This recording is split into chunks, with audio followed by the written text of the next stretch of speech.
Hi there, Misha Gill with Speedwell Law. This video is about using beneficiary designations in estate planning.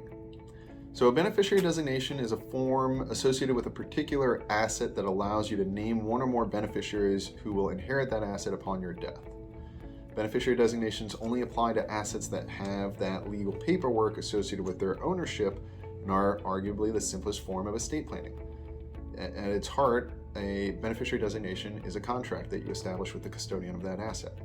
So some examples of assets that commonly provide for beneficiary designations include bank accounts, investment accounts, retirement accounts. You can even do it on your car. You can do it on your home with a transfer on death deed. Depending on the specific kind of asset, a beneficiary designation may be known as a transfer on death contract or payable on death contract. And then for the house, it's for a deed. Beneficiary designations allow you to transfer your assets outside of probate. Furthermore, these assets will be transferred immediately when proof of death of the original account holder is given to the custodian of the asset. So the death certificate becomes the key to the castle, and that's what you're really going for with the beneficiary designation estate plan. So here's some things you need to know about beneficiary designations for estate planning. Primarily, the institution needs the death certificate and often in your identification, of course, and another short form in order to honor the beneficiary designation. And then there's two very important things you should know about that, about how that beneficiary designation is going to act in an estate plan.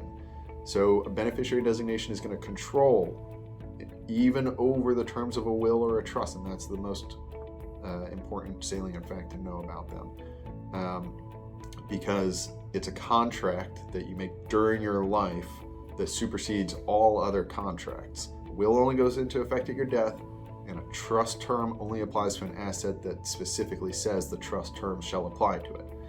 A pay on death designation does not refer to a trust unless you make the trust the beneficiary.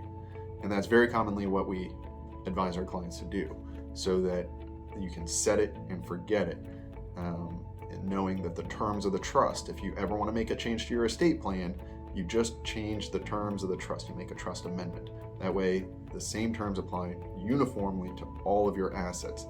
And so that's the biggest point of failure for a beneficiary designation estate plan is if it leads to a contradictory result versus your will or trust. And similarly, you should also know who your contingent beneficiaries are, because most of the time we're going to have a spouse as the beneficiary, and then the trustee of the trust is the contingent beneficiary. And if you set a beneficiary designation when you're 25, that beneficiary designation is probably going to look really different when you're 45. At 25, you're not as likely to have a wife and kids. Sorry, speaking from my perspective as a male, cisgender male. So yeah, your contingent beneficiaries are the people that would receive the account or proceeds if your primary beneficiary dies. And if there is no beneficiary designation at all, well, the worst possible outcome could be that that asset goes through probate. That takes a long, long time. Thankfully, in many cases, there are default rules, like for the thrift savings plan, there's a default order of precedence, and I provide the code site down here in the article, and you should go read that order of precedence to see what's going to happen if you're here for a TSP beneficiary designation.